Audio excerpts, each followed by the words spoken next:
Hi friends, உங்களுக்குலாம் ஒரு குட்டியாக கதை சொல்லட்டுமா? ஒரு ஆசிரமத்தில் ஒரு குரு இருந்தாராம். அந்த குருவுக்கு கீழே நிறைய சீடர்கள் இருந்திருக்காங்க. அந்த சீடர்களில் ஒருத்தன் மட்டும் எப்போ பார்த்தாலும் ஒருத்தர்கிட்ட மற்றவங்கள பற்றி எதையாவது குறை சொல்லிட்டு மற்றவங்கள பற்றி எதாவது தப்பாக பேசிகிட்டே இருப்பானா.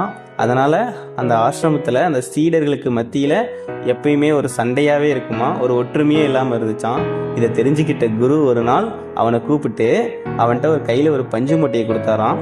நீ இந்த பஞ்சு மூட்டையை எடுத்துகிட்டு போய் ஒரு மைதானத்துக்கு நடுவில் நின்று இந்த பஞ்சு மூட்டையிலேருந்து பஞ்செல்லாம் கொஞ்சம் கொஞ்சமாக வெளியே எடுத்து காற்றுல பறக்க விட்டு வா அப்படின்னு சொன்னாராம். அவனும் அந்த பஞ்சு மூட்டையை எடுத்துகிட்டு போய் காற்றுல பறக்க விட்டு திரும்ப குருவை பார்த்துருக்கான். குரு, நீங்கள் சொன்ன மாதிரி நான் பஞ்செல்லாம் காற்றுல பறக்க விட்டுட்டேன்னு சொல்லியிருக்கான். உடனே குரு, நீ திரும்ப போய் அந்த பஞ்செல்லாம் சேர்த்து எனக்கு பஞ்சு மூட்டையாகவே கொண்டுட்டு வா அப்படின்னு சொல்லியிருக்காரு.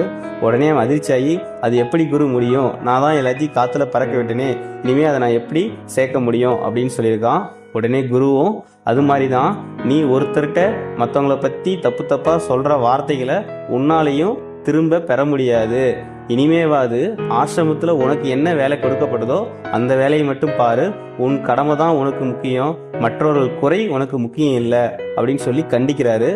உடனே தன் தப்பை உணர்ந்து குருக்கிட்ட மன்னிப்பு கேட்டு இனி வரும் காலங்களில் நான் இது மாதிரி எதுவும் செய்ய மாட்டேன் அப்படின்னு சொல்லி மனம் வருந்தி மன்னிப்பு கேட்டுக்கிட்டான்.